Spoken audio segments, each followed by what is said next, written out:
História da Redenção, capítulo 17. Jornadas de Israel. Os filhos de Israel viajaram pelo deserto e por 3 dias não puderam achar boa água para beber. Sofrendo com a sede, murmurou o povo contra Moisés, dizendo: Que havemos de beber? Então Moisés clamou ao Senhor, e o Senhor lhe mostrou uma árvore. Lançou a Moisés nas águas, e as águas se tornaram doces. Deu-lhes ali estatutos e uma ordenação, e ali os provou, e disse: Se ouvires atento a voz do Senhor teu Deus, e fizeres o que é reto diante de seus olhos, e deres ouvido aos seus mandamentos, e guardares todos os seus estatutos, nenhuma enfermidade virá sobre ti, das que enviei sobre os egípcios, pois eu sou o Senhor que te sara. Os filhos de Israel mostraram possuir um mau coração de incredulidade. Não estavam dispostos a suportar as durezas do deserto. Quando deparavam com dificuldades no caminho, consideravam-nas como impossibilidades. Sua confiança em Deus falhava, e eles não viam ante si coisa alguma senão a morte. Toda a congregação dos filhos de Israel murmurou contra Moisés e Arão no deserto. Disseram-lhes os filhos de Israel: Quem nos dera tivéssemos morrido pela mão do Senhor na terra do Egito, quando estávamos sentados junto às panelas de carne e comíamos pão a fartar, pois nos trouxestes a este deserto para matardes de fome a toda esta multidão. Na verdade, eles não tinham sofrido a agonia da fome. Tinham alimento para o presente, mas estavam temerosos pelo futuro.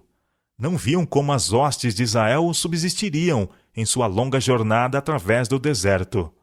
Com o simples alimento que então possuíam, e na sua descrença, viam seus filhos a perecer de fome. O Senhor permitiu que escasseasse o suprimento de alimentos e que as dificuldades os rodeassem, para que seu coração pudesse volver-se àquele que até ali os ajudara e crescem nele. Estava pronto para ser-lhes um auxílio presente. Se em sua necessidade o invocassem, ele lhes manifestaria sinais de seu amor e contínuo cuidado. Entretanto, pareciam indispostos a continuar confiando no Senhor, a não ser que pudessem testemunhar diante de seus olhos a contínua evidência de seu poder. Se tivessem possuído verdadeira fé e firme confiança em Deus, inconvenientes e obstáculos e mesmo sofrimentos reais teriam sido alegremente suportados, depois que o Senhor operara de modo tão maravilhoso para seu livramento da servidão. Além disso, o Senhor prometeu que, se fossem obedientes aos seus mandamentos, nenhuma enfermidade viria sobre eles, pois disse: Eu sou o Senhor, que te sara. Depois desta segura promessa de Deus, era a pecaminosa incredulidade de sua parte temer antecipadamente que eles e seus filhos pudessem morrer de fome. Tinham sofrido grandemente no Egito, sobrecarregados de trabalho. Seus filhos tinham sido condenados à morte, e em resposta às suas orações de angústia, Deus misericordiosamente os livrara. Prometera ser o seu Deus e tomá-los para si como um povo e guiá-los a uma terra larga e boa. Mas eles estavam prontos a desfalecer a cada sofrimento que tivessem de suportar no caminho para aquela terra.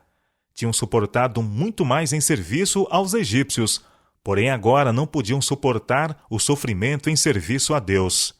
Estavam prontos a ceder às suas sombrias dúvidas e a mergulhar no desencorajamento quando fossem tentados.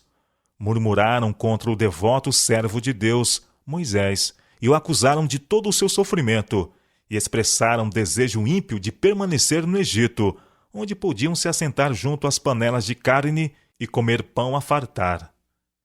Lições para nosso tempo.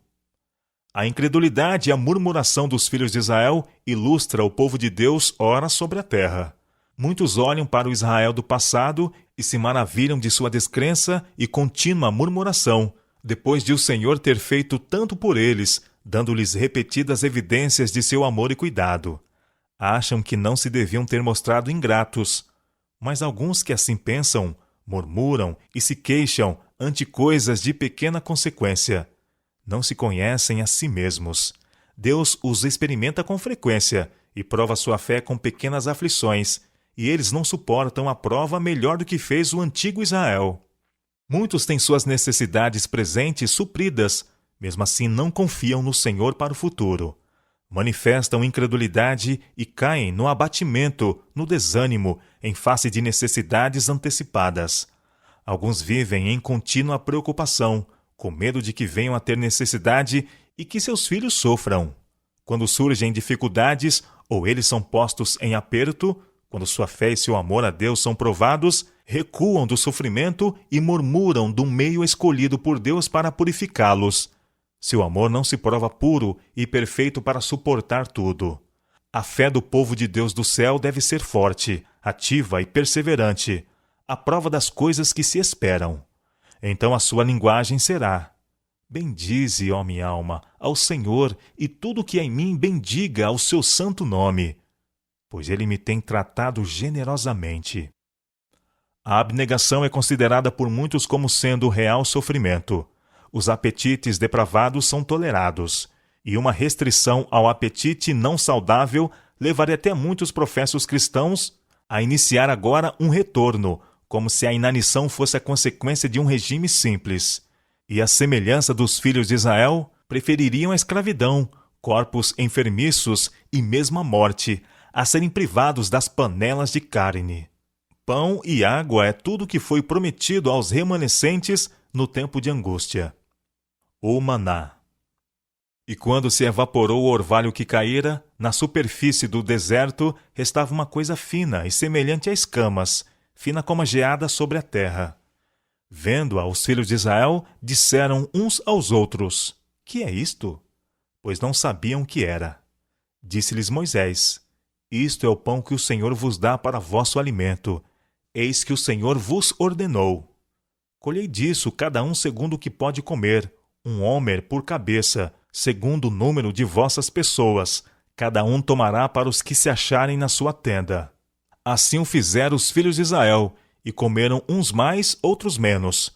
Porém, medindo com o homer, não sobejava ao que colhera muito, nem faltava ao que colhera pouco, pois colheram cada um quanto podia comer. Disse-lhes Moisés: ninguém deixe dele para a manhã seguinte. Eles, porém, não deram ouvidos a Moisés, e alguns deixaram do maná para a manhã seguinte. Porém deu bichos e cheirava mal. E Moisés se indignou contra eles. Colhiam-no, pois, manhã após manhã, cada um quanto podia comer, porque em vindo o calor se derretia. Ao sexto dia colheram pão em dobro, 2 hómeres para cada um, e os principais da congregação vieram e contaram-no a Moisés. Respondeu-lhes ele: isto é o que disse o Senhor: amanhã é repouso, o santo sábado do Senhor. O que quiserdes cozer no forno, cozei-o, e o que quiserdes cozer em água, cozei-o em água, e tudo que sobrar, separai, guardando para a manhã seguinte, como Moisés ordenara. E não cheirou mal, nem deu bichos. Então disse Moisés: comei-o hoje, porquanto o sábado é do Senhor. Hoje não achareis no campo. 6 dias o colhereis, mas o 7º dia é o sábado, nele não haverá. O Senhor não é agora menos minucioso com respeito a seu sábado do que quando deu essas orientações especiais aos filhos de Israel. Determinou-lhes que no 6º dia assassem o que quisessem assar e cozessem o que quisesse cozer, em preparo para o repouso do sábado. Deus manifestou seu grande cuidado e amor por seu povo, enviando-lhe pão do céu. Comeram pão dos anjos, isto é, alimento provido para eles pelos anjos. O triplo milagre do maná, dupla porção no 6º dia, nenhuma no 7º, e sua conservação através do sábado, quando nos outros dias se tornava impróprio para o uso. Foi designado para impressioná-los quanto à solenidade do sábado. Depois de terem sido abundantemente supridos de alimento, ficaram envergonhados de sua descrença e murmurações e prometeram confiar no Senhor para o futuro. Mas logo olvidaram sua promessa e falharam na primeira prova de sua fé. Água da rocha. Viajaram do deserto de Sim e acamparam em Refidim, onde não havia água para o povo beber. Contendeu, pois, o povo com Moisés e disse: dá-nos água para beber?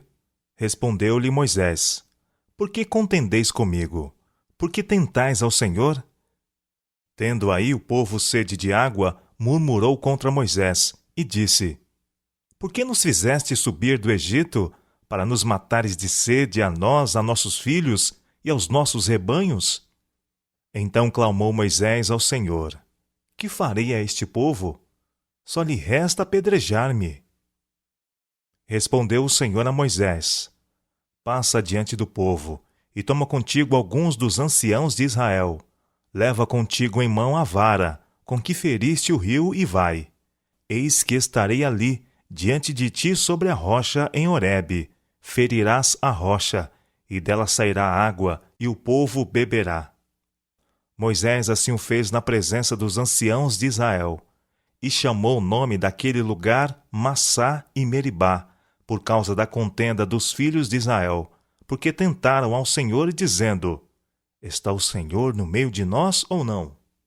Deus guiou os filhos de Israel para acamparem nesse lugar, onde não havia água, para prová-los, a fim de ver se eles o buscariam em seu desespero, ou murmurariam como já tinham feito anteriormente. À vista do que Deus tinha feito por eles em seu maravilhoso livramento, deviam ter crido nele em seu infortúnio. Deviam ter compreendido que ele não permitiria perecer de sede, a quem ele havia prometido tomar para si como seu povo. Mas, em vez de humildemente suplicarem do Senhor a provisão para suas necessidades, murmuraram contra Moisés e exigiram dele água. Deus tinha estado manifestando de contínuo o seu poder de forma maravilhosa diante deles, para fazê-los entender que todos os benefícios que recebiam vinham dele, que ele os podia dar ou remover, de acordo com a sua própria vontade. Algumas vezes tiveram um perfeito entendimento disso e humilharam-se grandemente diante do Senhor. Mas quando sedentos ou famintos, lançavam tudo sobre Moisés, como se tivessem deixado o Egito para agradar-lhe. Moisés contristou-se com suas cruéis murmurações. Indagou do Senhor o que devia fazer, pois o povo estava pronto para apedrejá-lo. O Senhor mandou que ferisse a rocha com a vara de Deus. A nuvem da sua glória repousava diante da rocha. No deserto fendeu rochas e lhe deu a beber abundantemente como de abismos. Da pedra fez brotar torrentes. Fez manar água como rios. Salmo 78, verso 15 e 16. Moisés feriu a rocha, mas era Cristo que estava com ele e fazia a água correr da pederneira. O povo tentou o Senhor em sua sede e disse: Se Deus nos trouxe aqui, por que não nos dá água assim como pão? A incredulidade assim demonstrada era criminosa e fez com que Moisés receasse que o Senhor os punisse por suas ímpias murmurações. O Senhor provou a fé de seu povo, mas este não suportou a prova. Murmurou por alimento e por água e acusou a Moisés. Por causa de sua incredulidade, o Senhor permitiu que seus inimigos fizessem guerra contra ele, para manifestar a seu povo de onde vinha sua força.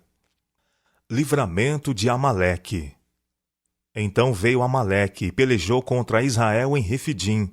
Com isso, ordenou Moisés a Josué: Escolhe-nos homens e sai, peleja contra Amaleque. Amanhã estarei eu no cume do outeiro, e a vara de Deus estará na minha mão. Fez Josué como Moisés lhe dissera, e pelejou contra Amaleque. Moisés, porém, Arão e Hur subiram ao cume do outeiro. Quando levantava a mão, Israel prevalecia. Quando, porém, ele abaixava a mão, prevalecia Amaleque. Ora, as mãos de Moisés eram pesadas, por isso tomaram uma pedra e a puseram por baixo dele, e ele nela se assentou. Arão e Hur sustentavam-lhe as mãos, um de um lado e o outro do outro. Assim lhe ficaram as mãos firmes até o pôr do sol. Moisés ergueu as mãos na direção do céu com a vara de Deus na mão direita, suplicando a ajuda de Deus.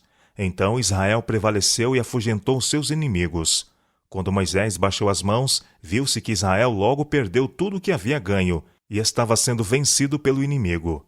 Moisés de novo ergueu as mãos na direção do céu, e Israel prevaleceu, e o inimigo foi feito recuar. Esse ato de Moisés, estendendo as mãos para Deus, devia ensinar a Israel que, enquanto pusessem em Deus sua confiança e se apegassem à sua força e exaltassem o seu trono, ele lutaria por eles e subjugaria seus inimigos. Contudo, quando perdessem a confiança em seu poder e confiassem em sua própria força, seriam mesmo mais fracos do que seus inimigos, que não tinham conhecimento de Deus, e estes haviam de prevalecer sobre eles. Então Josué desbaratou a Amaleque e a seu povo ao fio de espada. Então disse o Senhor a Moisés: escreve isso para a memória num livro e repete-o a Josué, porque eu hei de riscar totalmente a memória de Amaleque de debaixo do céu. E Moisés edificou um altar e lhe chamou: O Senhor é minha bandeira. E disse: portanto, o Senhor jurou: haverá guerra do Senhor contra Amaleque de geração em geração. Se os filhos de Israel não tivessem murmurado contra o Senhor, ele não teria permitido que seus inimigos fizessem guerra com eles. A visita de Jetro. Antes de Moisés deixar o Egito, levou de volta sua esposa e filhos ao seu sogro. E depois que Jetro ouviu do maravilhoso livramento dos israelitas do Egito, visitou a Moisés no deserto, trazendo-lhe sua esposa e filhos. Então saiu Moisés ao encontro de seu sogro, inclinou-se e o beijou. E indagando pelo bem-estar um do outro, entraram na tenda. Contou Moisés a seu sogro tudo o que o Senhor havia feito a Faraó e aos egípcios por amor de Israel, e todo o trabalho que passaram no Egito, e como o Senhor os livrara. Alegrou-se Jetro de todo o bem que o Senhor fizera a Israel, livrando-o da mão dos egípcios, e disse: bendito seja o Senhor que vos livrou das mãos dos egípcios e da mão de Faraó. Agora sei que o Senhor é maior que todos os deuses, porque livrou este povo de debaixo da mão dos egípcios, quando agiram arrogantemente contra o povo. Então Jetro, sogro de Moisés, tomou holocausto e sacrifícios para Deus, e veio Arão e todos os anciãos de Israel para comerem pão com o sogro de Moisés diante de Deus. O olho experimentado de Jetro logo viu que os encargos sobre Moisés eram muito pesados, pois o povo trazia a ele todas as questões difíceis e ele os instruía com relação aos estatutos e à lei de Deus. Disse a Moisés: ouve, pois, as minhas palavras, e eu te aconselharei, e Deus seja contigo. Representa o povo perante Deus, leva suas cargas a Deus, ensina-lhes os estatutos e as leis, e faz-lhes saber o caminho em que devem andar e a obra que devem fazer. Procura dentre o povo homens capazes, tementes a Deus, homens de verdade, que aborreçam a avareza. Põe-nos sobre eles por chefes de 1000, chefes de 100, chefes de 50 e chefes de 10, para que julguem este povo em todo o tempo. Toda causa grave trarão a ti, mas toda causa pequena eles mesmos julgarão. Será assim mais fácil para ti, e eles levarão a carga contigo. Se isto fizeres, e assim Deus te mandar, poderás então suportar, e assim também todo este povo tornará em paz em seu lugar. Moisés atendeu às palavras de seu sogro, e fez tudo quanto este lhe dissera. Escolheu Moisés homens capazes de todo Israel, e o constituiu por cabeça sobre o povo, chefes de 1000, chefes de 100, chefes de 50 e chefes de 10. Estes julgavam o povo em todo o tempo. A causa grave trouxeram a Moisés, e toda causa simples julgaram eles. Então se despediu Moisés de seu sogro, e este se foi para sua terra. Moisés não se julgava diminuído ao receber instrução de seu sogro, mas Deus o exaltara grandemente e operara maravilhas por sua mão. Contudo, Moisés não arrazoou que Deus o escolhera para instruir outros e que cumprira coisas maravilhosas por sua mão, e que por isso não necessitava ser instruído. Alegremente ouviu as sugestões de seu sogro,